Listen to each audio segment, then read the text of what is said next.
ನಾವು ಒಂದು ಗುರಿ ಇಟ್ಕೊಂಡು ಕಾಲಿಟ್ಟಾಗ ಒಂದು ಕೆಲಸ ಮಾಡಬೇಕಾದ್ರೆ ಅದು ಎಷ್ಟೇ ಕಷ್ಟ ಆಗಲಿ, ಎಷ್ಟೇ ಕ್ರಿಟಿಕ್ಸ್ ಬರಲಿ, ಎಷ್ಟೇ ಅವಮಾನ ಆಗಲಿ, ಅದನ್ನು ಸಾಧನೆ ಮಾಡೋದು ಮಾತ್ರ ನಾವು ನೋಡ್ಬೇಕು. ಬಿಟ್ಟರೆ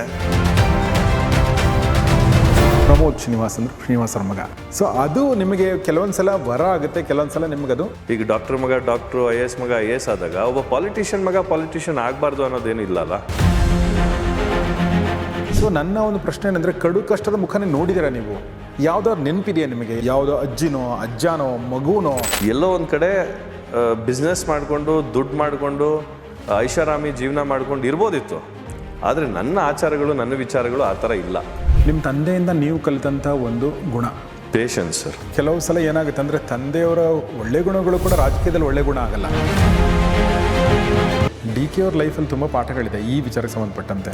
ಸಂಪುಟದಲ್ಲೇ ಸೇರಿಸ್ಕೊಂಡಿರಲಿಲ್ಲ, ಅವ್ರು ಕಾಯ್ದ್ರು. ಇವರು ಎಷ್ಟು ತಾಳ್ಮೆ ಇಟ್ಕೊಂಡು ಇವತ್ತು ಈ CM ಆದರು. ಕರೆಕ್ಟ್. ಅವ್ರ ತಾಳ್ಮೆ ಕಳ್ಕೊಂಡಿದ್ದಿದ್ರೆ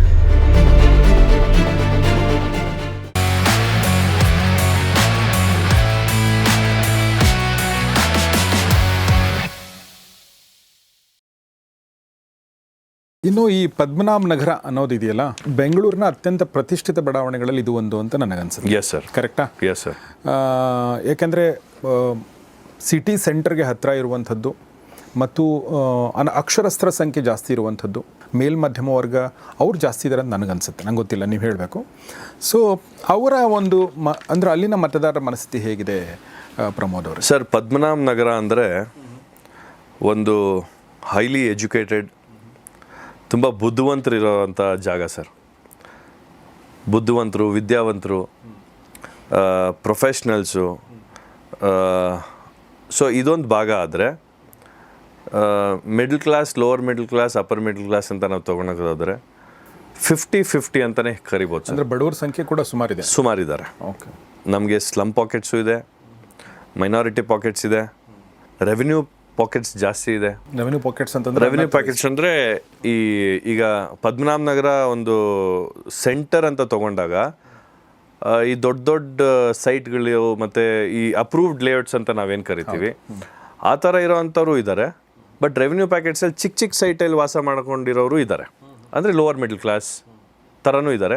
so all classes of people Padmanabha ನಗರದಲ್ಲಿ ಇದ್ದಾರೆ.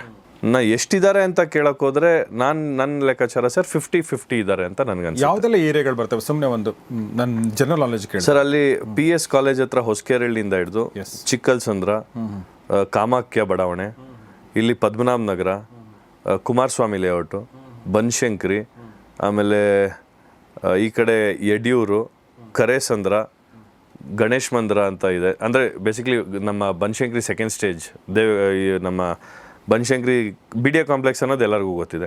ಸೊ ಆ ಭಾಗ. ಸೊ ಯಡಿಯೂರಿಂದ ಹಿಡಿದು ಈ ಕಡೆ ಹೊಸಕೆರೆಹಳ್ಳಿವರೆಗೂ ನಮ್ಮ ಕ್ಷೇತ್ರ ಸ್ಪ್ರೆಡ್ ಆಗಿದೆ ಸರ್. ಸುಮಾರು ದೊಡ್ಡದಿದೆ. ಸುಮಾರು 2,80,000ಕ್ಕೂ ಹೆಚ್ಚು ಮತದಾರರಿದ್ದಾರೆ. ಓಕೆ. ಅವರ ಮುಖ್ಯ ಆಸ್ಪಿರೇಷನ್ಸ್ ಏನಿದೆ ಅಂದರೆ, ಅವರ ಕಂಪ್ಲೇಂಟ್ಗಳಿರ್ಬೋದು ಅಥವಾ ಅವರು ಇದಾಗಲಿ ಅಂತ ಅನ್ನೋದಿದೆಯಲ್ಲ, ಅದು ಏನಿದೆ ಪ್ರಮೋದ್ ಸರ್? ಓವರ್ ಆಲ್ ನೋಡೋಕೆ ಹೋದರೆ ಪದ್ಮನಾಭ ನಗರ ಒಂದು ಡೆವಲಪ್ಡ್ ಕಾನ್ಸ್ಟಿಟ್ಯೂನ್ಸಿನೇ ಅಂತಲೇ ಹೇಳ್ಬೋದು ಸರ್. ಸೊ ಜನಕ್ಕೆ ಇಲ್ಲಿ ಡೆವಲಪ್ಮೆಂಟ್ಗಿಂತ ರೆಸ್ಪಾನ್ಸ್ ಸಿಗೋ ಅಂಥ ಒಂದು ಸಿಸ್ಟಮ್ ಬೇಕು ಸರ್ ಅವ್ರಿಗೆ. ಸೊ ನಾವು ಇವಾಗ ಕೆಲಸ ಮಾಡಬೇಕಾದ್ರೆ ನಮಗೂ ಕೇಳ್ತಾರೆ ಜನ, ಸರ್ ಈಗ ಈ ಖಾತಾ, ಫಾರ್ ಎಕ್ಸಾಂಪಲ್ ಈ ಖಾತಾ ಅಂತ ಬಂತು, ತಾವು ಎಲ್ಲಿ ಹೋಗಬೇಕು, ಜನ ಎಲ್ಲಿ ನಾವು ಅಂದರೆ ಈಗ ನಾವು ಫಸ್ಟ್ ರೆಸ್ಪಾನ್ಸ್ ಟೀಮ್ ಅಂತ ನಾವೇನು ಕರಿತೀವಿ, ಅದು ಎಲ್ಲಿದೆ, ಆ ಸೆಂಟರ್ ಎಲ್ಲಿದೆ ಅನ್ನೋದು ಜನಕ್ಕೆ ಬೇಕು. ಈಗ ಫಾರ್ ಎಕ್ಸಾಂಪಲ್ ಕಸ ಮನೆ ಮುಂದೆ ಬಿದ್ದಿದೆ ಅಂದರೆ ಅದನ್ನು ಎತ್ತೋರು ಬೇಕು, ರೋಡ್ ಹೊಡೆದೋಗಿದ್ರೆ ಅದನ್ನು ಮಾಡಿಸೋರು ಬೇಕು, ಸ್ಯಾನಿಟರಿ ಕಿತ್ಕೊಂಡಿದ್ರೆ ಅದನ್ನು ಫಸ್ಟ್ ಬಂದು ರಿಪೇರಿ ಮಾಡೋರು ಬೇಕು.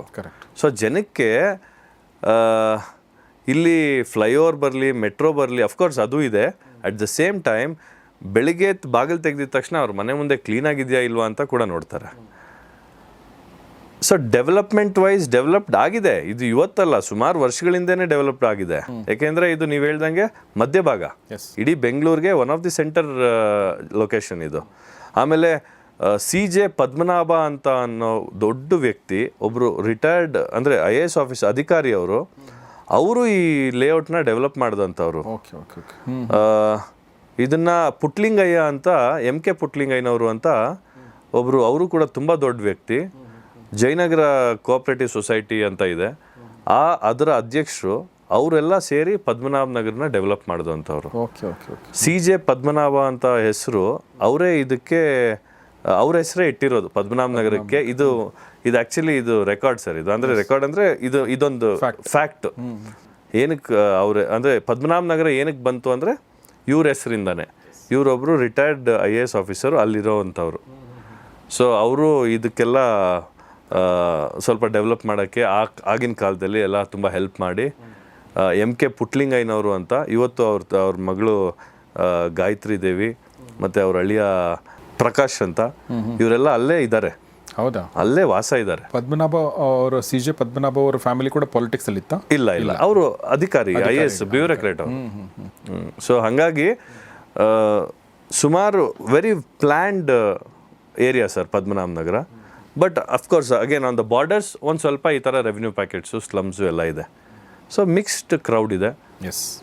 Middle class, lower middle class, upper middle class ಎಲ್ಲ ಥರ ಜನನೂ ಇದ್ದಾರೆ. ನನಗಿಂತ ಇವತ್ತು ನಾನು ಎಷ್ಟು ಚೆನ್ನಾಗಿ ಕೆಲಸ ಮಾಡಿದ್ದೀನೋ, ನಾಳೆ ನನಗಿಂತ ಚೆನ್ನಾಗಿ ನಾನು ಕೆಲಸ ಮಾಡಬೇಕು, ನನಗಿಂತ ಇವತ್ತಿಗಿಂತ ನಾಳೆ ನಾನು ಎಷ್ಟು ಬೆಟರ್ ಆಗಬೇಕು ಅನ್ನೋ ಯೋಚನೆಗಳು ನನಗಿದೆ ಸರ್. ಅಂದ್ರೆ ನೀವು ನಿಮ್ಮ ಜೊತೆಗೆ ಕಂಪೇರ್ ಮಾಡ್ಕೋತಾ ಇದ್ದೀರಿ? ನಾನು ನನ್ನ ಜೊತೆಗೆ ಕಂಪೇರ್ ಕಂಪೀಟ್ ಮಾಡ್ಕೊತಾ ಇದ್ದೀನಿ. ಜನ ನಿಮಗೆ ಅಧಿಕಾರಕ್ಕೆ ತರಬೇಕು ಅಂದರೆ ನಿಮ್ಮ ಕನಸುಗಳು, ನಿಮ್ಮ ಆಸ್ಪಿರೇಷನ್ಗಳು, ನಿಮ್ಮ ಯೋಜನೆಗಳು, ಓಕೆ, ನಿಮ್ದೊಂದು ವಿಷನ್, ಅದನ್ನ ನೋಡ್ತಾರೆ ಜನ ಅಲ್ವಾ? ಡನ್. S sir. ಸೊ ಅದು ಏನು ಅದನ್ನು ಕೇಳಿದರೆ ಯಾಕೆ ನಿಮಗೆ ಹಾಕಬೇಕು ಓಟ್ ನಾವು? ನಾನು ನಿಮ್ಮ ಕೆಲಸಗಳನ್ನು ನಾನು ಮಾಡಿದರೆ, ನಿಮ್ಮ ಕಷ್ಟಕ್ಕೆ ನಾನು ರೆಸ್ಪಾನ್ಸ್ ಮಾಡಿದರೆ, ನಿಮ್ಮ ಈಗ ಸರ್ಕಾರಿ ಯೋಜನೆಗಳಾಗಿರ್ಬೋದು, ಮತ್ತೊಂದು ಯೋಜನೆಗಳಾಗಿರ್ಬೋದು, ನಿಮ್ಮ ಮನೆ ಬಾಗಿಲಿಗೆ ನಾನು ತಲುಪಿಸಿದ್ರೆ, ನನ್ನದೇ ಆದಂಥ ಯೋಚನೆ ಇಟ್ಕೊಂಡಿರೋಂಥ ಪದ್ಮನಾಭ ನಗರನ ಒಂದು ಕಲ್ಪನೆ ಏನಿದೆ, ಒಂದು ಸುಂದರವಾದಂಥ ಒಂದು ಗ್ರೀನ್ ಪದ್ಮನಾಭ ನಗರ.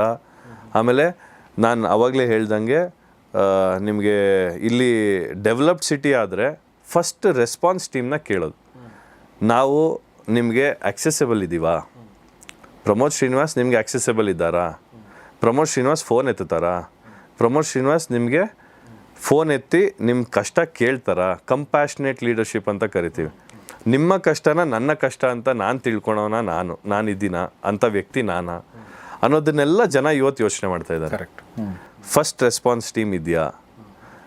ನಿಮ್ಮ ಕಷ್ಟ ನನ್ನ ಕಷ್ಟ ಅಂತ ಯೋಚನೆ ಮಾಡೋ ನಾನಾಗಿದ್ದೀನ, ಮತ್ತು ನಿಮ್ಮ ಕಷ್ಟಕ್ಕೆ ನಾನಿದ್ದೀನ ಅನ್ನೋದು ಬೇಕು ಅಂತ ನನ್ನ ಭಾವನೆ ಸರ್. ಓಕೆ, ಅದೆಲ್ಲ ಕ್ವಾಲಿಟಿಗಳು ನಿಮ್ಮ ಹತ್ರ ಇದೆ ಅಂತ ನೀವು? ನನ್ನ ಹತ್ರ 100% ಇದೆ ಅಂತಲೇ ಸರ್. ಓಕೆ, ಈಗ ಕಳೆದ 2 ವರ್ಷಗಳಲ್ಲಿ ಅನುಷ್ಠಾನ ಸಮಿತಿಯ ಅಧ್ಯಕ್ಷರಾಗಿರೋದ್ರಿಂದ ಜನರಿಗೆ ನಿಮ್ಮ ಬಗ್ಗೆ ಒಂದು ಒಪಿನಿಯನ್ ನನ್ನ ಪ್ರಕಾರ ಒಂದು ಹಂತಕ್ಕಾದರೂ ಕ್ರಿಯೇಟ್ ಆಗಿರುತ್ತೆ. ಎಸ್. ಓಕೆ, ಇನ್ನೂ 2 ವರ್ಷ ನಿಮಗೆ ಟೈಮ್ ಇದೆ ಕೂಡ.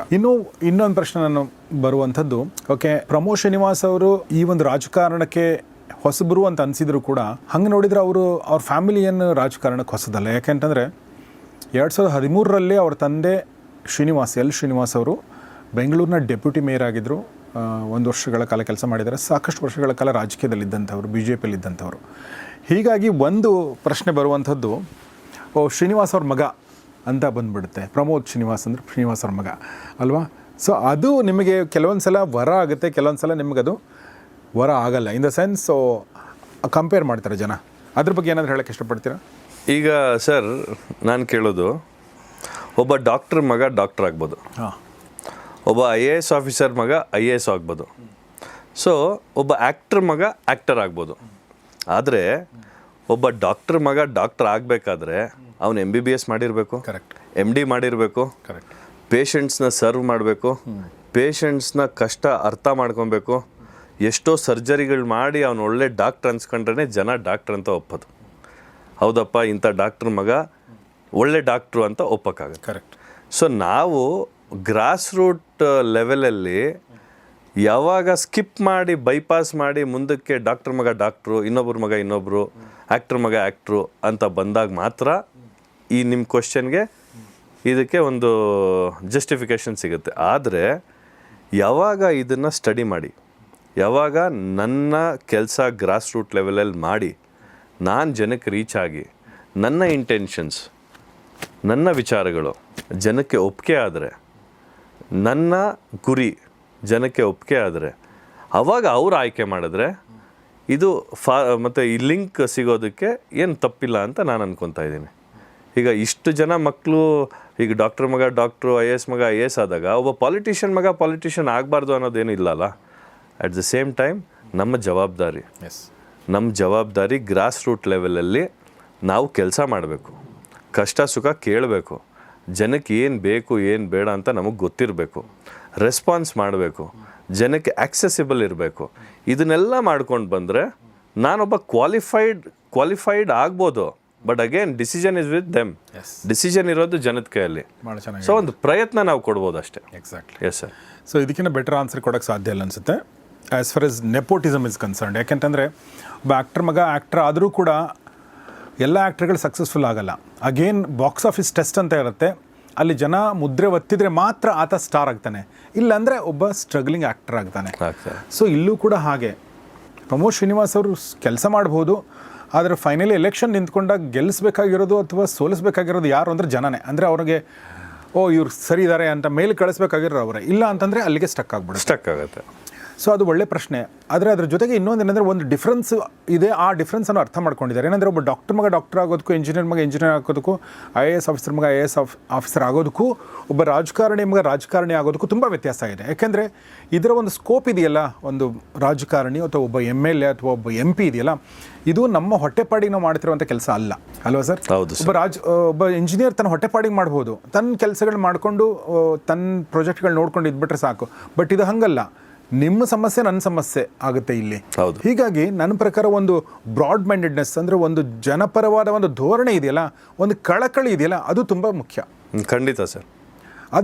ಅದು ಇದ್ದ ಮೇಲೆ ಉಳಿದಿಲ್ಲ, ಅದು ಇಲ್ಲ ಅಂತಂದರೆ ಏನು ಮಾಡೋಕ್ಕಾಗಲ್ಲ. ಖಂಡಿತ ಸರ್ ಅಲ್ವಾ? ಖಂಡಿತ ಸರ್. ನಾನು ಮೊನ್ನೆ ಒಂದು ಕಾರ್ಯಕ್ರಮದಲ್ಲಿ ಯೋಚನೆ ಮಾಡ್ತಾ ಇದ್ದೆ. ಇನ್ಫ್ಯಾಕ್ಟ್ ಹೇಳಿದೆ ಕೂಡ. ಹೌದು, ಎಲ್ಲೋ ಕೂತ್ಕೊಂಡು ಏನೋ ಮಾಡ್ಬೋದಿತ್ತು, ದೇವ್ರು ಕೊಟ್ಟಂಗೆ ಎಲ್ಲ ಚೆನ್ನಾಗಿತ್ತು. ಸಂಪಾದನೆ, ಪ್ರೊಫೆಷ್ನಲ್ ಲೈಫು, ಕೆರಿಯರ್ ಯೋಚನೆ ಮಾಡ್ಕೊಂಡು ಹೋದರೆ ಇವತ್ತು ನಾನು 2 ಶಾಲೆ ನಡೆಸ್ತೀನಿ. ಸೊ ಆ ಫೀಲ್ಡಲ್ಲೇ ಹೋಗ್ತಾ ಇದ್ದರೆ ಎಲ್ಲ ಒಂದು ಕಡೆ ನಮಗೂ ಕೂಡ ವೈಯಕ್ತಿಕವಾಗಿ ಒಂದು ಸಮಾಧಾನ ಇರಬೇಕು. ನಾನು ನನ್ನ ಜೀವನದಲ್ಲಿ ಮಾಡ್ತಾ ಇರೋದು ನನಗೆ ಸಮಾಧಾನ ಇದೆಯಾ, ನನಗೆ ತೃಪ್ತಿ ಕೊಡ್ತಾ ಇದೆಯಾ, ರಾತ್ರಿ ನಿದ್ದೆ ಮಾಡೋಕ್ಕಿಂತ ಮುಂಚೆ ನಾನು ಮಾಡಿರ್ತಕ್ಕಂಥ ಕೆಲಸ ನನಗೆ ತೃಪ್ತಿ ಕೊಟ್ಟಿದೆಯಾ ಅನ್ನೋದು ಎಲ್ಲ ಒಂದು ಕಡೆ ನಮಗೂ ಒಂದು ಸಮಾಧಾನ ಇರಬೇಕಲ್ಲ ಸರ್. ಸೊ ಆ ವಿಚಾರಗಳಲ್ಲಿ ನೋಡೋಕೆ ಹೋದರೆ ನನಗೆ ಎಲ್ಲೋ ಒಂದು ಕಡೆ ಬಿಸ್ನೆಸ್ ಮಾಡಿಕೊಂಡು ದುಡ್ಡು ಮಾಡಿಕೊಂಡು ಐಷಾರಾಮಿ ಜೀವನ ಮಾಡ್ಕೊಂಡು ಇರ್ಬೋದಿತ್ತು. ಆದರೆ ನನ್ನ ಆಚಾರಗಳು, ನನ್ನ ವಿಚಾರಗಳು ಆ ಥರ ಇಲ್ಲ. ನನ್ನ ವಿಚಾರ ನಾನು ಮೊದಲೇ ಹೇಳ್ದಂಗೆ ಸೊಸೈಟಿಗೆ ನಾನು ವಾಪಸ್ ಕೊಡಬೇಕು. ಕಷ್ಟದಲ್ಲಿರೋ ಒಬ್ಬ ವ್ಯಕ್ತಿಗೆ ನಾನು ಹೆಲ್ಪ್ ಆಗಿ ನಾನು ನಿಂತ್ಕೊಬೇಕು, ಕಷ್ಟಕ್ಕೆ ಧ್ವನಿಯಾಗಿ ನಾನು ನಿಂತ್ಕೊಬೇಕು, ರೆಸ್ಪಾನ್ಸಿವ್ ಆಗಿರಬೇಕು ಅಂತ ನಾನು ಏನು ನಿಮ್ಗೆ ಹೇಳಿದೆ. ಈ ಥರ ವಿಚಾರಗಳು ನನ್ನಲ್ಲಿ ತುಂಬ ಕಾಡ್ತಾ ಇತ್ತು. ಸೊ ಹಾಗಾಗಿ ನಾನು ಈ ಫೀಲ್ಡನ್ನು ಆಯ್ಕೆ ಮಾಡಿದೆ. ವಂಡರ್ಫುಲ್, ಭಾಳ ಚೆನ್ನಾಗಿ ಹೇಳಿದ್ರಿ. ಆದರೆ ಪ್ರಮೋದ್, ಇನ್ನೊಂದು ಪ್ರಶ್ನೆ ಕೇಳಬೇಕು ಅಂದ್ಕೊಂಡೆ. ಈಗ ನೀವು ಇಷ್ಟು ಜನರನ್ನು ನೋಡಿದ್ರಲ್ಲ, ಕಷ್ಟ ಅಂದರೆ ಏನು ಆ್ಯಕ್ಚುಲಿ ನಿಮ್ಮ ಪ್ರಕಾರ ಸರ್? ಅಂದರೆ ಕಷ್ಟದ, ಈಗ ನೋಡಿ ಫಾರ್ ಎಕ್ಸಾಂಪಲ್ ಮಹಾತ್ಮ ಗಾಂಧಿಯವರು ಒಂದು ಮಾತನ್ನು ಹೇಳಿದ್ದಾರೆ, ಯಾವುದೇ ಕೆಲಸ ಮಾಡಬೇಕಾದ್ರೆ ನಿಮಗೆ ಈ ಕೆಲಸ ಸರಿ ಇದೆಯಾ ತಪ್ಪಿದೆಯಾ ಅಂತ ನೀವು ಟೆಸ್ಟ್ ಮಾಡ್ಬೇಕು. ಹೆಂಗೆ ಅಂತಂದರೆ ಅವರೇ ಹೇಳಿದ್ದಾರೆ, ಆ ಕೆಲಸನ ಮಾಡಬೇಕಾ ಬೇಡವಾ ಅಂತ ಟೆಸ್ಟ್ ಹೆಂಗೆ ಮಾಡಬೇಕು ಅಂದರೆ, ನೀನು ನೋಡಿದ ಅತ್ಯಂತ ಕಡು ಕಷ್ಟದಲ್ಲಿರುವ ವ್ಯಕ್ತಿಯ ಬಗ್ಗೆ ನೀನು ಯೋಚನೆ ಮಾಡು, ಆತನಿಗೆ ಇದರಿಂದ ಹೆಲ್ಪ್ ಆಗುತ್ತೆ ಅಂದರೆ ಆ ಕೆಲಸನ ಮಾಡಿಬಿಡು, ನೀನು ಯೋಚನೆ ಮಾಡ್ಕೋಬೇಡ. ಆತನಿಗೆ ಇದರಿಂದ ಹೆಲ್ಪ್ ಆಗಲ್ಲ ಅಂದರೆ ಯೋಚನೆ ಮಾಡು ಅಂತ. ಸೊ ಅಂದರೆ ಕಡು ಕಷ್ಟದ ಮುಖ ನಿಮ್ಮ ಕಣ್ಣೆದುರುಗಡೆ ಬರಬೇಕಾಗತ್ತೆ. ಸೊ ನನ್ನ ಒಂದು ಪ್ರಶ್ನೆ ಏನಂದರೆ, ಕಡು ಕಷ್ಟದ ಮುಖ ನೀವು ನೋಡಿದ್ದೀರಾ ನೀವು? ಯಾವುದಾದ್ರು ನೆನಪಿದೆಯಾ ನಿಮಗೆ? ಯಾವುದೋ ಅಜ್ಜಿನೋ ಅಜ್ಜನೋ ಮಗುನೋ ಕಷ್ಟದಲ್ಲಿರೋ ಹೆಂಗಸೋ ಯಾವುದೋ ಉದಾಹರಣೆ? 100% ನೋಡಿದ್ದೀವಿ, ನೋಡ್ತಾನೂ ಇದ್ದೀವಿ. ಆದರೆ ಕೇಳೋಕ್ಕೆ ಒಂದು ವಾಯ್ಸ್ ಬೇಕಲ್ಲ ಸರ್. ಈಗ ಅವ್ರು ಬಂದರೆ ನಮ್ಮ ಹತ್ರ ಕಷ್ಟ ಅಂತ ಬಂದಾಗ ಸುಮಾರು ಜನ ಬರ್ತಾರೆ. ಬಟ್ ಕಷ್ಟ ಅವ್ರಿಗೆ ಹೇಳ್ಕೊಳಕ್ಕೆ ಈ ಕಡೆ ಯಾರೋ ಒಬ್ರು ಕೇಳಬೇಕಲ್ಲ ಸರ್. ಹೌದು. ಕಷ್ಟ ಹೇಳ್ಕೊಳಕ್ಕೆ ಬಂದವ್ರನ್ನ ಒಬ್ರು ಯಾರಾದರೂ ಕೇಳಬೇಕಲ್ಲ ಸರ್. ಫಸ್ಟು ಆ ವ್ಯಕ್ತಿ ಯಾರು ಸರ್? ಫಸ್ಟ್ ಆ ವ್ಯಕ್ತಿ ಬೇಕು ಸರ್. ಆ ವಾಯ್ಸ್ನ ಒಬ್ರು ಕೇಳಬೇಕು. ನೀವು ಕೇಳಿದ್ರಿ ಕಷ್ಟ ಅಂದರೆ ಏನು ಅಂತ ಕೇಳಿದ್ರಿ. ಕಷ್ಟ ಅಂದರೆ ನನ್ನ ಲೆಕ್ಕಾಚಾರ ಸರ್, ನನ್ನ ಯೋಚನೆಗೆ ಫಸ್ಟು ಯಾರಾದರೂ ಒಬ್ರು ಆ ಕಷ್ಟಗಳನ್ನ ಕೇಳಿಸ್ಕೊಳಕ್ಕೆ ಯಾರು ಇಲ್ಲ ಅಂದರೆ ಅವ್ರ ಕಷ್ಟ ಎಲ್ಲಿ ಸರ್ ಕೇಳ್ಕೊಂಗಿರ್ತದೆ? ಸೊ ಕೇಳಿಸ್ಕೊಳ್ಳಕ್ಕೆ ಇಲ್ದಿರುವಂಥ ಸ್ಥಿತಿ ಇದೆಯಲ್ಲ, ಅದು ದೊಡ್ಡ ಕಷ್ಟ. ಅದೇ ದೊಡ್ಡ ಕಷ್ಟ ಅಲ್ಲ ಸರ್. ಇವತ್ತು ಎಷ್ಟೋ ಜನ ಅನಾರೋಗ್ಯಕ್ಕೆ, ಈಗ ಕಿಡ್ನಿ ಫೇಲ್ಯೂರ್ಸು, ಲಿವರ್ ಫೇಲ್ಯೂರ್ಸು, ಈ ಥರ ಎಷ್ಟೋ ಜನ ಆಗಿ ಅವ್ರ ಕಷ್ಟಗಳನ್ನ ಯಾರು ಸರ್ ಕೇಳ್ತಾ ಇದ್ದಾರೆ? ಇವತ್ತು ಎಜುಕೇಷನ್ ವೈಸ್ ಸರ್, ಅವ್ರ ಮನೆ ಮಕ್ಕಳಿಗೆ ಸರಿಯಾಗಿ ಎಜುಕೇಷನ್ ಕೊಡೋಕ್ಕಾಗ್ತಾ ಇಲ್ಲ. ಅವ್ರು ಎಲ್ಲಾದರೂ ಒಂದು ಕಡೆ ಹೋಗಿ ಕಷ್ಟ, ಈಗ ದೇವ್ರ ಹತ್ರ ಹೋಗಿ ಕಷ್ಟ ಹೇಳ್ಕೊತಾರೆ. ಆ ಥರ ಒಬ್ಬ ವ್ಯಕ್ತಿ ಹತ್ರ ಹೋಗಿ ಕಷ್ಟ ಹೇಳ್ಕೊಬೇಕಲ್ಲ ಸರ್ ಅವರು. ಸೊ ಫಸ್ಟ್ ಯಾರಾದರೂ ಒಬ್ಬರು ವ್ಯಕ್ತಿ ಅಲ್ಲಿ ಕೂತಿರ್ಬೇಕಲ್ಲ ಸರ್ ಕೇಳೋಕ್ಕೆ. ಸೊ ನನ್ನ ಲೆಕ್ಕಾಚಾರ ಒಬ್ಬರು ವ್ಯಕ್ತಿ ಕೂರ್ಬೇಕು ಸರ್, ಯಾರಾದರೂ ಒಬ್ಬರು ಕಷ್ಟ ಕೇಳೋಕೆ ಆಗ್ಬೇಕು ಸರ್ ಫಸ್ಟು, ಆಮೇಲೆ ಕಷ್ಟ ಹೇಳ್ಕೊಳ್ಲಿ. ಕಷ್ಟನ ನಾವು ಅದನ್ನು ಪರಿಹಾರ ಮಾಡೋಕ್ಕಾಗುತ್ತೋ ಆಗಲ್ವೋ ಅನ್ನೋದು ಸೆಕೆಂಡ್ರಿ. ಫಸ್ಟು ಈಗ ಡಾಕ್ಟ್ರ್ ಹತ್ರ ಹೋಗ್ತೀವಿ ಸರ್, ನನ್ನ ಕಷ್ಟ ಹಿಂಗಿದೆ ಡಾಕ್ಟ್ರೇ ಅಂತ ಹೇಳ್ತೀವಿ, ನನಗೆ ಈ ಥರ ನೋವಿದೆ, ಈ ಥರ ಜ್ವರ ಇದೆ, ಏನೋ ಒಂದು ಹೇಳ್ತೀವಿ. ಡಾಕ್ಟ್ರು ಸೈಕಲಾಜಿಕಲಿ ನಮ್ಮನ್ನು ಹೆಂಗೆ ಹ್ಯಾಂಡಲ್ ಮಾಡ್ತಾರೆ ಅನ್ನೋದ್ರ ಮೇಲೆ ನಮ್ಮ ಅರ್ಧ ಕಷ್ಟ ತೀರೋಗುತ್ತೆ ಸರ್. ಭಾಳ ಒಳ್ಳೆ ಮಾತು ಹೇಳಿದ್ರಿ. ನಮ್ಮ ಅರ್ಧ ಕಷ್ಟನೇ ತೀರೋಗುತ್ತೆ ಸರ್. ಎಕ್ಸಾಕ್ಟ್ಲಿ. ಆ ರೀತಿ ಆ ಕಷ್ಟದಲ್ಲಿರ್ತಕ್ಕಂಥ ವ್ಯಕ್ತಿಗಳು ನಮ್ಮ ಹತ್ರ ಸುಮಾರು ಜನ ಬರ್ತಾರೆ. ನಾವು ಅವ್ರಿಗೆ ಫಸ್ಟು ನಾವು ಅವ್ರ ಮೈಂಡ್ನ ಫಸ್ಟ್ ಅವ್ರನ್ನ ಕಾನ್ಫಿಡೆನ್ಸ್ನ ಸ್ವಲ್ಪ ಇಂಪ್ರೂವ್ ಮಾಡಿದ್ರೆ ಅವ್ರ ಅರ್ಧ ಕಷ್ಟ ತೀರ್ಕೊತದೆ. ಅದಾದಮೇಲೆ ನಮ್ಮ ಕೈಯಲ್ಲಿ ಏನು ಕಷ್ಟ ಅವ್ರಿಗೆ ಪರಿಹಾರ ಕೊಡೋಕ್ಕಾಗುತ್ತೋ ಅದನ್ನು ಕೊಡ್ಬೋದು ಸರ್. ಈಗ ನನಗೆ ಸುಮಾರು ಜನ ಹೆಲ್ತ್ ರಿಲೇಟೆಡ್ ಇಶ್ಯೂಸ್ ನನ್ನ ಹತ್ರ ತರ್ತಾರೆ, ಅವ್ರ ಮಕ್ಳಿಗೆ ಎಜುಕೇಷನ್ ರಿಲೇಟೆಡ್ ಇಶ್ಯೂಸ್ ನನ್ನ ಹತ್ರ ತರ್ತಾರೆ. ಅವ್ರ ತಂದೆಗೋ ತಾಯಿಗೋ ಏನೋ ಒಂದು ಹೆಲ್ತೇ ಜಾಸ್ತಿ sir. Health related, education related ತುಂಬಾ ಕಷ್ಟಗಳು ನನ್ನ ಮುಂದೆ ಬರ್ತವೆ. ನಾನು ಅವ್ರಿಗೆ ಫಸ್ಟು ಒಂದು ರೌಂಡು ನಾನು ಹೇಗೆ ಅವ್ರನ್ನ ಕೂಲ್ ಡೌನ್ ಮಾಡ್ಬೋದು, ಹೇಗೆ ಅವ್ರನ್ನ ಕಾನ್ಫಿಡೆನ್ಸ್ ಲೆವೆಲ್ನ ಇನ್ಕ್ರೀಸ್ ಮಾಡ್ಬೋದು ಅವ್ರಿಗೆ ಅನ್ನಿಸ್ಬೇಕು ಸರ್. ಇವ್ರ ಹತ್ರ ಹೋದರೆ ಈ ಕಷ್ಟ ಅಟ್ಲೀಸ್ಟ್ ನಮಗೊಂದು 25%, 100% ಅಂತೂ ಆಗಲ್ಲ, 25% ಆದರೂ ಅವ್ರ ಕಷ್ಟನ ನಾನು ಸಾಲ್ವ್ ಮಾಡೋಕ್ಕೆ ಆಗ್ಬೋದು ಅಂತ ಅವ್ರಿಗೆ ಅನ್ನಿಸ್ಬೇಕು. ಅದನ್ನು ತಂದರೆ ಜನ ನಮ್ಮ ಹತ್ರ ಈ ಕಷ್ಟ ಕೇಳ್ಕೊಂಡು ಬರೋರಿಗೆ ಅಟ್ಲೀಸ್ಟ್ ಏನೋ ಒಂದು ಸ್ವಲ್ಪ ಪರಿಹಾರ ಸಿಕ್ದಂಗೆ ಆಗುತ್ತೆ ಸರ್. ಸೊ ಆ ಥರ ಕಷ್ಟಗಳನ್ನ ಕೇಳ್ತಾ ಇದ್ದೀರಾ ನೀವು? ಕೇಳ್ತಾ ಇದ್ದೀವಿ ಸರ್. ಓಕೆ, ಯಾವುದಾದ್ರು ಎಕ್ಸಾಂಪಲ್ ಕೊಡ್ಬೋದಾ ನೀವು? ಅಂದರೆ ಈ ಥರನೂ ಕಷ್ಟ ಇದೆ ಜನರಿಗೆ ಅಂತ ಗೊತ್ತಾಗಿರೋದು ನಿಮಗೆ? ಒಬ್ರಿಗೆ ಈ ಕ್ಯಾಟ್ರಾಕ್ಟ್ ಸರ್ಜರಿ ಆಗಬೇಕಿತ್ತು. ಇವತ್ತು ಬಡವ್ರು ಕ್ಯಾಟ್ರಾಕ್ಟ್ ಸರ್ಜರಿ ಮಾಡಿಸ್ಕೊಳೋದು ಕೂಡ ಸುಮಾರು ಖರ್ಚಾಗುತ್ತಲ್ಲ ಸರ್. ಅವ್ರು ಬಂದಿದ್ರು ನನ್ನ ಹತ್ರ. ಬಂದಾಗ ಈ ಥರ ಸರ್, ಈ ಥರ ನನಗೆ ಕಣ್ಣು ಕಾಣಿಸ್ತಾ ಇಲ್ಲ, ಏನೋ ಒಂದು ಸ್ವಲ್ಪ ಇದಾಗಿದೆ, ಈ ಬ್ಲರ್ ಆಗಿದೆ ಅಂತ ಹೇಳ್ತಾಯಿದ್ರು. ನಾನು ಎದುರುಗಡೆ ನಮ್ಮ ಆಫೀಸ್ ಎದುರುಗಡೆನೇ ಒಂದು ಹಾಸ್ಪಿಟ್ಲ್ ಇತ್ತು, ಕಳಿಸಿದ್ದೆ ಏನಾಗಿದೆ ಒಂದು ಸತಿ ಚೆಕ್ ಮಾಡಿಸಿ ಅಂತ. ಡಾಕ್ಟ್ರ್ ನನಗೆ ಫೋನ್ ಮಾಡಿ ಹೇಳೋದು, ಏನಿಲ್ಲ ಸರ್, ಇದು ಕ್ಯಾಟ್ರಾಕ್ಟ್ ಆಗಿದೆ, ಕ್ಯಾಟ್ರಾಕ್ಟ್ ಆಪ್ರೇಷನ್ ಮಾಡಬೇಕು, ಇಷ್ಟಿಷ್ಟು ಖರ್ಚಾಗುತ್ತೆ ಅಂತ. ನೀವು ನಂಬಲ್ಲ ಸರ್, ಅವ್ರ ಅಕೌಂಟಲ್ಲಿ ನಮ್ಮ ಗೃಹಲಕ್ಷ್ಮಿ ದುಡ್ಡೇ 20,000 ಇತ್ತು ಸರ್. ಅವ್ರಿಗೆ ಗೊತ್ತಿರಲಿಲ್ಲ. ಏನೂ ಗೊತ್ತಿರಲಿಲ್ಲ ಅಂದರೆ ಅವ್ರದ್ದು ಒಂದು ಅಕೌಂಟ್ ಎಲ್ಲೋ ಪೋಸ್ಟ್ ಆಫೀಸಲ್ಲಿದೆ. ಅವರು ಯಾವುದೋ ಒಂದು ಕೆನರಾ ಬ್ಯಾಂಕೋ ಈ ಥರ ಯಾವ ಬ್ಯಾಂಕ್ ಇದೆಯೋ ಆ ಬ್ಯಾಂಕಲ್ಲಿ ಮೆಸೇಜ್ ಚೆಕ್ ಮಾಡ್ತಾ ಇದ್ದಾರೆ. ನಾವು ಇಷ್ಟೇ ಮಾಡಿದ್ದು, ನಿಮ್ಗೆ ಅವ್ರಿಗೆ ಹೇಳಿದ್ವಿ. ಫಸ್ಟ್ ನಮ್ಮ ಸಿಬ್ಬಂದಿ ಅದನ್ನು ಚೆಕ್ ಮಾಡಿದ್ರು. ನಾನು ಹೇಳಿದೆ, ನೋಡಮ್ಮ ಇಷ್ಟು ನಿಮಗೆ ಖರ್ಚಾಗುತ್ತಲ್ಲ, ನಿಮಗೆ ಗೊತ್ತಾ ನಿಮ್ಗೆ ಸರ್ಕಾರದಿಂದ ಎಷ್ಟು ದುಡ್ಡು ಬಂದಿದೆ, ನಿಮಗೆ ಗೊತ್ತಾ ನಿಮ್ಮ ದುಡ್ಡು ಇದೆ ಅಂತ. ಸರ್ ನಮ್ಗೆ ನಿಜವಾಗ್ಲೂ ಗೊತ್ತಿಲ್ಲ ಸರ್. ನೋಡಮ್ಮ ಇಲ್ಲೇ ಇದೆ ನಿಮ್ಮ ದುಡ್ಡು, ದಯವಿಟ್ಟು ಡ್ರಾ ಮಾಡಿ, ಇದು ಬಿಟ್ಟು ನಿಮ್ಗೇನಾದ್ರು ಇನ್ನೂ ಹೆಲ್ಪ್ ಬೇಕಿದ್ರೆ ನನ್ನ ಹತ್ರ ಹೇಳಿ, ನಾನು ಮಾಡಿಕೊಡ್ತೀನಿ ಅಂತ ಹೇಳಿ ಅವ್ರಿಗೆ 20,000ನ ನಮ್ಮ ಕಚೇರಿ ಕೆಳಗಡೆ ಇರೋವಂಥ SBI ಬ್ಯಾಂಕ್ಗೆ ಕಳಿಸಿ ಡ್ರಾ ಮಾಡಿಸಿ ಅವ್ರಿಗೆ ಕಟ್ಟಿಸಿ ಕ್ಯಾಟ್ರಾಕ್ಟ್ ಸರ್ಜರಿ ಮಾಡಿಸಿ, ಮಣಿ ಅಂತ ಅವ್ರ ಹೆಸರು, ಅವ್ರ ಮಿಸ್ಸಸ್ಗೆ ಕ್ಯಾಟ್ರಾಕ್ಟ್ ಸರ್ಜರಿ ಮಾಡಿಸ್ಕೊಟ್ವಿ ಸರ್. ಸೊ ಇವತ್ತು ಅವ್ರು ನಿಜವಲ್ಲೂ ನನ್ನನ್ನು ನೆನೆಸ್ಕೊತಾರೆ ಸರ್. ಅವ್ರು ಇವತ್ತು ನನಗೆ ಹೇಳ್ತಾರೆ, ಸರ್ ಇವತ್ತು ನೀವು ನನಗೆ ದುಡ್ಡು ಬಂದಿರೋದೇ ನನಗೆ ಗೊತ್ತಿರಲಿಲ್ವಲ್ಲ ಸರ್ ಅಂತ. ಸೊ ಇದು ಏನಾಯ್ತು ಸರ್, ಇದು ನಾನು ಕೈಯಿಂದ ಕಷ್ಟ ಸಾಲ್ವ್ ಮಾಡೋದನ್ನ ಒಂದು ಸೈಕಲಾಜಿಕಲ್ ನಾವು ಅವ್ರಿಗೆ ಕಾನ್ಫಿಡೆನ್ಸ್ ಕೊಟ್ವಿ, ತಲೆ ಕೆಡ್ಸ್ಕೊಂಬಿಡಿ ಆಗುತ್ತೆ. ಈ ಥರ ಕೇಳಕ್ಕೆ ಬೇಕಲ್ಲ ಸರ್, ಒಬ್ರು ಕಷ್ಟ ಕೇಳಕ್ಕೆ ಬೇಕು. ಅವ್ರ ಬಗ್ಗೆ ಯೋಚನೆ ಮಾಡೋರು ಯಾರಾದರೂ ಇಲ್ಲಿ ಕೂತ್ಕೊಬೇಕಲ್ಲ ಸರ್. ಸೊ ಒಂದು ಕಂಪ್ಯಾಷನೇಟ್ ಲೀಡರ್ಶಿಪ್ ಅಂತ ನಾವೇನು ಕರಿತೀವಿ, ನಾನು ಅದನ್ನು ಭಾಳ ನಂಬಿದ್ದೀನಿ ಸರ್. ಯಾರೇ ಕಷ್ಟ ಅಂತ ಕೇಳ್ಕೊಂಬಂದರು ನಮ್ಮ ಕಚೇರಿಯಿಂದ ಅವ್ರಿಗೆ ಎಷ್ಟೋ ಪರಿಹಾರ ಕೊಡಿಸ್ತೀರ ನಾವು ಕಳಿಸಲ್ಲ. ನಿಮ್ಮ ತಂದೆಯಿಂದ ನೀವು ಕಲಿತಂಥ ಒಂದು ಗುಣ ಅಥವಾ ಒಂದು ರಾಜಕಾರಣಕ್ಕೆ ನಿಮ್ಗೆ ಹೆಲ್ಪ್ ಆಗಿರುವಂಥ ಒಂದು ಗುಣ ಯಾವುದಾದ್ರೂ ಇದೆಯಾ? ಪೇಷನ್ಸ್ ಸರ್, ತಾಳ್ಮೆ. ನಮ್ಮ ತಂದೆಗೆ ಭಾಳ ತಾಳ್ಮೆ. ನಮಗೆ ಆದರೆ ಯಂಗ್ಸ್ಟರ್ಸು ಸ್ವಲ್ಪ ಆತರ ಜಾಸ್ತಿ ಇರುತ್ತೆ. ನಮ್ಮ ತಂದೆ ಯಾವತ್ತು ನನಗೆ ಬೈತಾ ಇರ್ತಾರೆ, ನಿನ್ಗೆ ಆತರ ಜಾಸ್ತಿ ಅಂತ. ಬಟ್ ಅವರಲ್ಲಿ ತಾಳ್ಮೆ ಅನ್ನೋ ಒಂದು ಅಂಶ ನಾವು ಎಲ್ಲರೂ ಕಲಿಬೇಕಾಗತ್ತೆ. ಇವತ್ತು ಡಿ ಕೆ ಶಿವಕುಮಾರ್ ಅವರು ಎಷ್ಟು ತಾಳ್ಮೆ ಇಟ್ಕೊಂಡು ಇವತ್ತು ಈ CM ಆದರು. ಕರೆಕ್ಟ್. ಅವರು ದುಡುಕಿದ್ದಿದ್ರೆ, ಅವ್ರ ತಾಳ್ಮೆ ಕಳ್ಕೊಂಡಿದ್ದಿದ್ರೆ ಅವ್ರು ಎಷ್ಟು ತಾಳ್ಮೆ ಇಟ್ಕೊಂಡಿದ್ರು. ಅವ್ರ ಹಿಂದೆ ಇರ್ತಕ್ಕಂಥ ಅಷ್ಟು ಜನ ಕಾರ್ಯಕರ್ತರನ್ನ ಅವ್ರು ಗ್ಯಾಪ್ಸ್ಕೊತಾರೆ. ಅವ್ರು ಏನಾಗ್ಬಿಡ್ತಾರೆ ನಾನು ಇವತ್ತು ದುಡುಕಿದ್ರೆ ಅನ್ನೋದನ್ನ ಯೋಚನೆ ಮಾಡ್ತಾರೆ. ಸೊ ನಾವು ಕೂಡ ರಾಜಕೀಯದಲ್ಲಿ ತಾಳ್ಮೆ ಅನ್ನೋದನ್ನು ಭಾಳ ಇಟ್ಕೊಬೇಕು. ನಾವು ಒಂದೊಂದು ಹೆಜ್ಜೆ ಹಾಕಬೇಕಾದ್ರೆ ಈ ಹೆಜ್ಜೆ ಯಾವ ರೀತಿ ನಮ್ಮ ದಿಕ್ಕು ತಪ್ಪಿಸುತ್ತೆ, ಯಾವ ಕಡೆ ನಮ್ಮ ದಾರಿ ತೋರಿಸುತ್ತೆ ಅನ್ನೋದನ್ನೆಲ್ಲ ತಾಳ್ಮೆಯಿಂದ ಯೋಚನೆ ಮಾಡಬೇಕಾಗತ್ತೆ. ಎಲ್ಲೋ ಒಂದು ಕಡೆ ಯಂಗ್ಸ್ಟರ್ಸ್ಗೆ ತಾಳ್ಮೆ ಕಮ್ಮಿ, ನನ್ನೂ ಸೇರಿಸಿ. ಸೊ ಹಾಗಾಗಿ ತಾಳ್ಮೆ ಅನ್ನೋದನ್ನು ನಾವೆಲ್ಲರೂ ದೊಡ್ಡವರಿಂದ ಕಲಿಬೇಕು. Very nice. ಸೊ ತಂದೆಯವರಿಂದ ಕಲಿತಂಥ ಒಂದು ಒಳ್ಳೆ ಗುಣನ ಹೇಳಿದ್ರಿ. ಸೊ ಕೆಲವು ಸಲ ಏನಾಗುತ್ತೆ ಅಂದರೆ ತಂದೆಯವರ ಒಳ್ಳೆ ಗುಣಗಳು ಕೂಡ ರಾಜಕೀಯದಲ್ಲಿ ಒಳ್ಳೆ ಗುಣ ಆಗಲ್ಲ. ಅಂದರೆ ಅವರು ತುಂಬ ಒಳ್ಳೆಯವರಾಗಿರೋದು ಕೂಡ ಕೆಲವೊಂದು ಸಲ ನೆಗೆಟಿವ್ ಆಗುತ್ತೆ, ಅಥವಾ ಯಾವುದೋ ಒಂದು ಗುಣ ನೆಗೆಟಿವ್ ಆಗ್ಬಿಟ್ಟಿರುತ್ತೆ. ಆ ಥರ ಯಾವುದೋ ಒಂದು ನಮ್ಮ ತಂದೆಯವರಿಂದ ನಾನು ಕಲ್ತಿರುವಂಥ ಒಂದು ಗುಣ ಅಂದರೆ ಒಂದು ಪಾಠ, ಇದನ್ನು ನಾನು ಮಾಡಬಾರ್ದು ಅಂತೇಳಿ, ಆ ಥರ ಯಾವುದಾದ್ರೂ ಇದೆಯಾ ಪ್ರಮೋದ್? ಸರ್, ಇದು ಒಂಥರ ಮಿರರ್ ಇಮೇಜ್ ಅಥವಾ ಕಾಂಟ್ರಾಸ್ಟ್ ಥರ ಕೇಳಿಸ್ಬೋದು ನಿಮಗೆ. ಓಕೆ. ತಾಳ್ಮೆನೇ ಒಂದೊಂದು ಸತಿ ವೈರಿ ಸರ್. ಓಕೆ. ಯಾಕೆಂದರೆ ನಮ್ಮ ತಂದೆಗೆ 2008ರಲ್ಲಿ ಎಲ್ಲರಿಗೂ ಸುಮಾರು ಬೆಂಗಳೂರು ನಮ್ಮ ಇಡೀ ಕ್ಷೇತ್ರಗಳು ಜಾಸ್ತಿ ಆಯ್ತಲ್ಲ ಸರ್.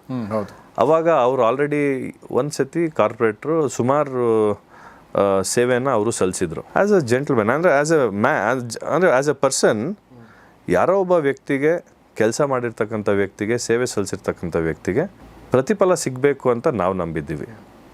ಅದು ಎಲ್ಲ ಇಡೀ ಜಗದ ನಿಯಮ. ಎಸ್. ಸೊ ಅವರ ತಾಳ್ಮೆ 2008ರಲ್ಲಿ ಎಲ್ಲೋ ಒಂದು ಕಡೆ ಅವ್ರ ಕೆರಿಯರ್ನ ರೂಪಿಸ್ಲಿಕ್ಕೆ ಸಾಧ್ಯವಾಗಲಿಲ್ಲ ಅಂತ ನಾನು ಅಂದ್ಕೊಂಡಿದ್ದೀನಿ. ಇಲ್ಲಾಂದರೆ ಇವತ್ತು ಅವ್ರು ಆಲ್ರೆಡಿ ಒಂದು 2-3 ಸತಿ ಶಾಸಕರು ಆಗ್ತಾ ಇದ್ರೇನೋ ಅಂತ ನನಗೆ ಎಲ್ಲೋ ಒಂದು ಕಡೆ ಮನಸ್ಸಲ್ಲಿದೆ. ಅವ್ರು ತುಂಬ ತಾಳ್ಮೆ ತೊಗೊಂಡ್ರು.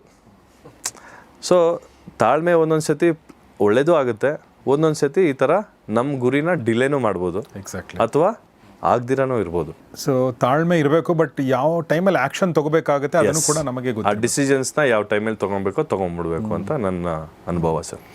DK ಅವ್ರ ಲೈಫಲ್ಲಿ ತುಂಬ ಪಾಠಗಳಿದೆ ಈ ವಿಚಾರಕ್ಕೆ ಸಂಬಂಧಪಟ್ಟಂತೆ. ಅವರು ಇದಕ್ಕಿಂತ ಮುಂಚೆ ಮುಖ್ಯಮಂತ್ರಿ ಆದಾಗ ಸಿದ್ದರಾಮಯ್ಯನವರು ಇವ್ರಿಗೆ ಸಂಪುಟದಲ್ಲೇ ಸೇರಿಸ್ಕೊಂಡಿರಲಿಲ್ಲ, ಅವ್ರು ಕಾಯ್ದರು ಇವರು. ಸೊ ಆ ಥರ ನಾವು ನೋಡ್ತಾ ಹೋದರೆ ಈಗ ಅಧಿಕಾರ ಹಸ್ತಾಂತರ ಟೈಮಲ್ಲೂ ಕೂಡ ಅವರು ಒಂದು ಭಾಳ ಅದ್ಭುತವಾದ ಒಂದು ಲೆಸನ್, ಒಂದು ಪೊಲಿಟಿಕಲ್ ಲೆಸನ್ ಅವರು ಮಾಡಿದರು. ಏನಂದರೆ ಸಿದ್ದರಾಮಯ್ಯನವ್ರಿಗೆ ಅವರು ನೋವು ಮಾಡಲಿಲ್ಲ. ಹೌದು. ಸಿದ್ದರಾಮಯ್ಯನ ಹರ್ಟ್ ಮಾಡಿದೆ, ಯಾಕಂದರೆ ಸಿದ್ದರಾಮಯ್ಯನವ್ರನ್ನ ಹರ್ಟ್ ಮಾಡಿದ್ರೆ ಸಿದ್ದರಾಮಯ್ಯನ ಇಡೀ ಫಾಲೋವರ್ಸ್ಗೆ ಹರ್ಟ್ ಮಾಡ್ದಂಗೆ ಆಗುತ್ತೆ ಅಂತ ಅವ್ರಿಗೆ ಗೊತ್ತಿತ್ತು, ಮತ್ತು ಅವ್ರು ಬೇಕಾಗ್ತಾರೆ ನನಗಂತ ಗೊತ್ತಿತ್ತು. ಹೌದು. ಸೊ ಅದು ನನ್ನ ಪ್ರಕಾರ one of the best. Definitely sir, definitely. ಒಂದು ಸಿಚುವೇಶನ್ನ, ಒಂದು ಸರ್ಕಮ್ಸ್ಟಾನ್ಸ್ನ ಯಾವ ರೀತಿ ಹ್ಯಾಂಡಲ್ ಮಾಡಬೇಕು, ಎಲ್ಲರನ್ನೂ ಕಾನ್ಫಿಡೆನ್ಸಿಗೆ ತೊಗೊಂಡು ಮುಂದಕ್ಕೆ ಹೋಗಬೇಕು. ಯಾಕೆಂದರೆ ಒಂದು ಚೇಂಜ್ ಅಂತ ಬಂದಾಗ, ಒಂದು ಬದಲಾವಣೆ ಅಂತ ಬಂದಾಗ, ಇಲ್ಲ ಪವರ್ನ ಈ ಕಡೆಯಿಂದ ಆ ಕಡೆಗೆ ಟ್ರಾನ್ಸ್ಫರ್ ಆಗೋ ಟೈಮಲ್ಲಿ ಇದನ್ನು ಯಾವ ರೀತಿ ಹ್ಯಾಂಡಲ್ ಮಾಡಬೇಕು ಅನ್ನೋದನ್ನು ನಾವು ಆ್ಯಕ್ಚುಲಿ DK ಅವರಿಂದ ಇವತ್ತು ಕಲ್ತ್ವಿ ಸರ್. ಅವರು ಎಲ್ಲ ತಂಡ ಅನ್ನೋದಕ್ಕಿಂತ ಸಿದ್ದರಾಮಯ್ಯನವ್ರ ಟೀಮ್ ಆಗಿರ್ಬೋದು, ಇವ್ರ ಟೀಮ್ ಆಗಿರ್ಬೋದು, ಟೀಮ್ ಅನ್ನೋದಕ್ಕಿಂತ ಅವರೆಲ್ಲ ಒಂದೇ ಅಂತ ನೋಡಿದ್ರು. ಅವರೆಲ್ಲ ಒಂದು ಕಡೆ ಇವತ್ತು ಹೇಳಿದ್ದಾರೆ, ನಿನ್ನೆ ಭಾಳ ಚೆನ್ನಾಗಿ ಹೇಳಿದ್ದಾರೆ, 1 man with confidence makes majority ಅಂತ. ಸೊ ಭಾಳ ಚೆನ್ನಾಗಿ ಹೇಳಿದ್ದಾರೆ, ನಂಗೆ ಭಾಳ ಇಷ್ಟ ಆಯಿತು. 1 man with confidence makes a majority. ನಾನು ಯಾರನ್ನೂ ನನ್ನ ಹಿಂದೆ ಬರೋಕ್ಕೆ ಹೇಳಿಲ್ಲ, ನನಗೋಸ್ಕರ ಯಾರೂ ಒಂದು ವಾಯ್ಸ್ ರೈಸ್ ಮಾಡಿ ಅಂತ ಹೇಳಿಲ್ಲ. ನಾನು ನಂಬಿದ್ದು 136 ಜನ ಶಾಸಕರನ್ನ. ಎಲ್ಲೂ ನನ್ನ ತಂಡ, ಆ ತಂಡ, ಈ ತಂಡ ಅಂತ ಅವ್ರು ನಂಬಿರಲಿಲ್ಲ. ಅವ್ರು ನಂಬಿದ್ದು ಅವರ ಒಂದು ಶಕ್ತಿನ, ಅವ್ರ ಜೊತೆ ಇರ್ತಕ್ಕಂಥ ಅಷ್ಟೂ ಜನ ಶಾಸಕರನ್ನ.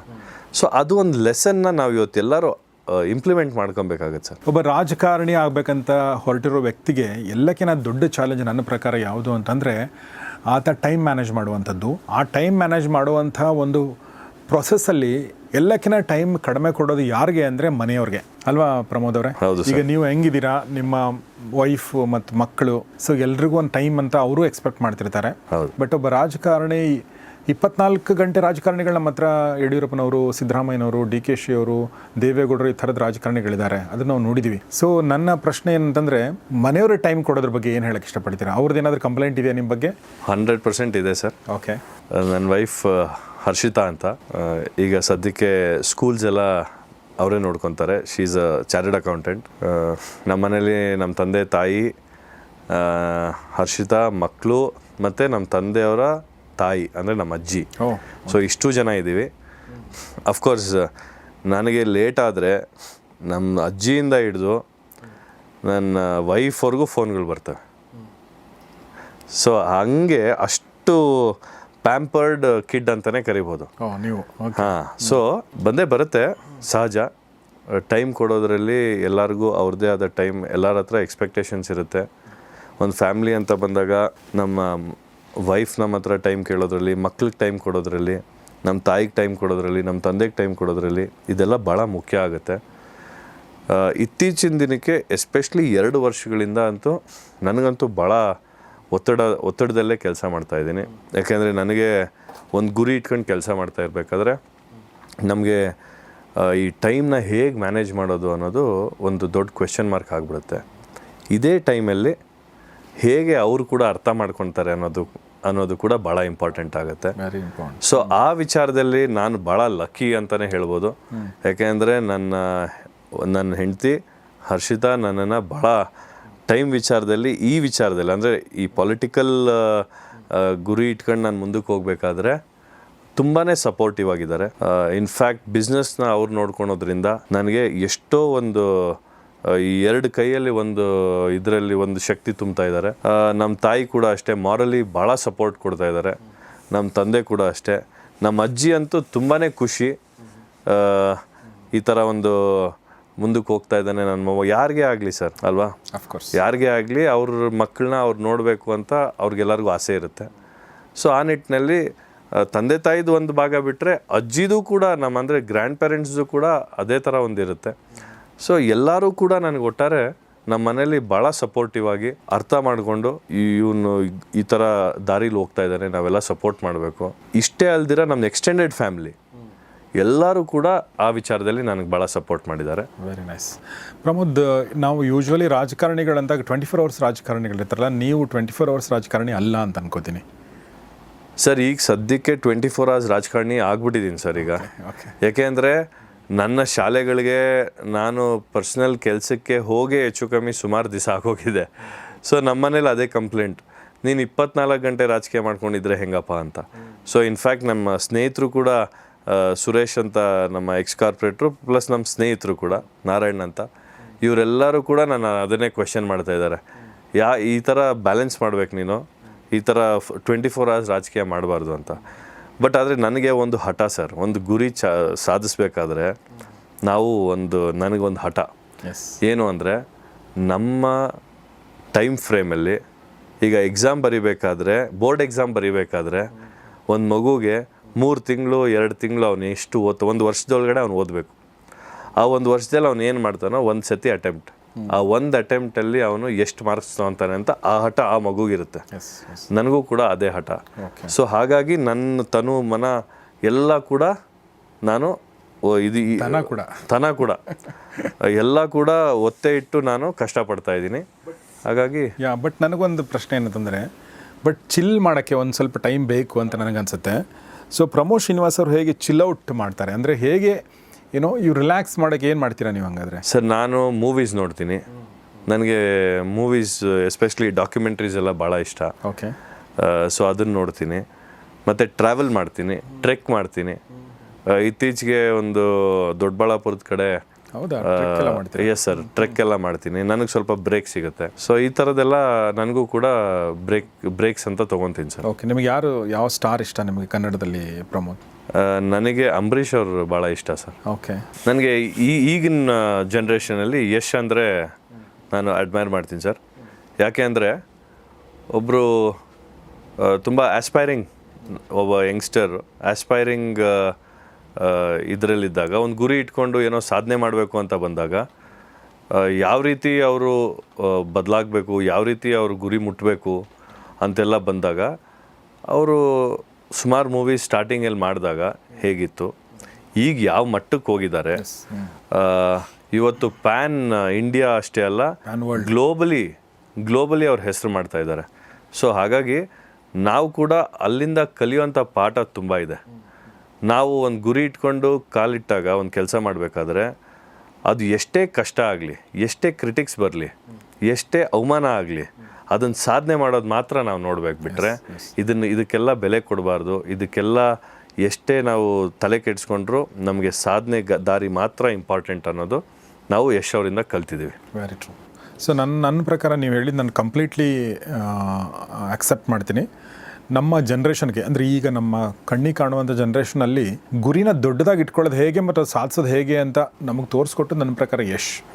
ಸೊ ಹೀಗಾಗಿ ಅವನ ಫೆನಾಮಿನ ನನ್ನ ಪ್ರಕಾರ ಅದು. ಸೊ ಅದು ಎಲ್ರಿಗೂ ಇನ್ಸ್ಪಿರೇಷನ್ ಅಂತ ನನಗೆ ಅನಿಸುತ್ತೆ. ಯಾಕೆ ಈ ಪ್ರಶ್ನೆ ಕೇಳಿದೆ ಅಂದರೆ ಒಂದು ಕ್ವಾಲಿಟಿ ಚಿಲ್ ಟೈಮ್ ಕೂಡ ಬೇಕಾಗುತ್ತಲ್ವ, ಹಾಗಾಗಿ ನಾನು ಆ ಪ್ರಶ್ನೆ ಕೇಳಿದೆ. ಇನ್ನೊಂದು ಫೈನಲ್ ಆಗಿ ಲಾಸ್ಟ್ ಪ್ರಶ್ನೆ, ಈಗ ನೋಡಿ ಒಬ್ಬ ವ್ಯಕ್ತಿ ಒಂದು ಕುಟುಂಬ ಅಂತ ಬಂದಾಗ ಒಂದು ಕುಟುಂಬದಲ್ಲಿ ಒಂದು ಸೇಫ್ಟಿ ಝೋನ್ ಅಂತ ಇರುತ್ತೆ. ಈಗ ವಿಶೇಷವಾಗಿ ಒಂದು ಇಂಜಿನಿಯರ್ ಆಗ್ತೀನಿ, ಡಾಕ್ಟರ್ ಆಗ್ತೀನಿ ಅಂತ ಹೋದಾಗ ಆಯಿತು ಅಂತ ಹೇಳ್ತಾರೆ. ಅದೇ ಒಬ್ಬ ಆ್ಯಕ್ಟರ್ ಆಗ್ತೀನಿ ಅಂತ ಹೋದರೆ ಬೇಡ ಅಂತಾರೆ.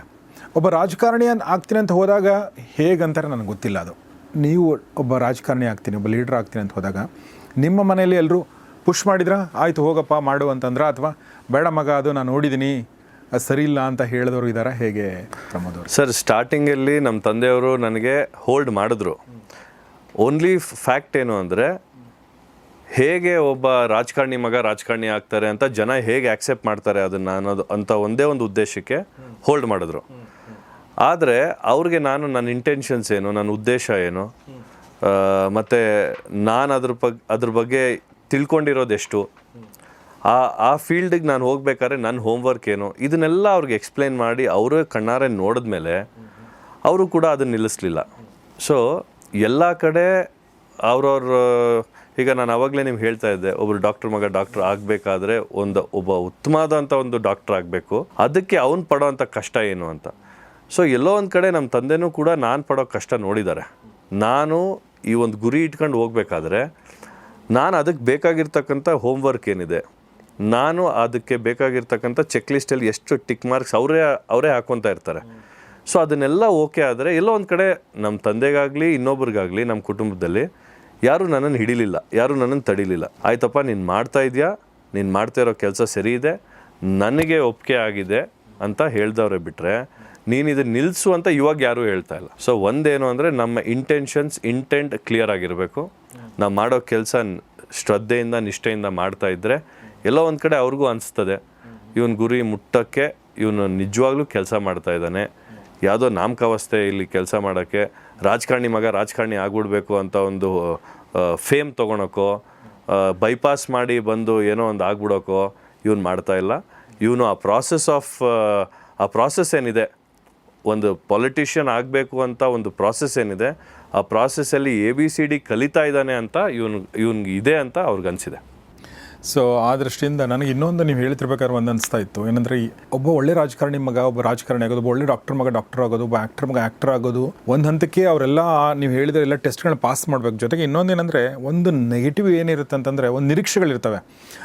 ಇವರಪ್ಪ ತುಂಬ ಒಳ್ಳೆ ಡಾಕ್ಟರ್ ಆಗಿದ್ದ, ಮಗ ಹೆಂಗಿದೆ ನೋಡೋಣ ಅನ್ನೋ ಥರದ್ದಿರುತ್ತೆ ಅಲ್ವಾ? ಇವರು ಅಣ್ಣವ್ರ ಮಕ್ಕಳು, ಅಣ್ಣವ್ರಂದ್ರೆ ಹಿಂಗೆ ಮತ್ತು ಮಕ್ಕಳು ಹೆಂಗೆ ಅನ್ನೋದೊಂದು ಇರುತ್ತೆ. ಹೌದು, ಅವ್ರು ಅದನ್ನು ಪ್ರೂವ್ ಮಾಡ್ಕೊಳ್ಬೇಕಾಗತ್ತೆ. ಹೌದು, ನಿಜ ಅಲ್ವಾ? ಆ ಒಂದು ನಿರೀಕ್ಷೆಯ ಭಾರ ಕೂಡ ಜಾಸ್ತಿ ಇರುತ್ತೆ ನೋಡಿದರೆ. ಹೀಗಾಗಿ ಎಲ್ರಿಗೂ ಅವ್ರವ್ರ ಸ್ಟ್ರಗಲ್ ಖಂಡಿತ ಇರುತ್ತೆ ಅಂತ ಹೇಳ್ತಾ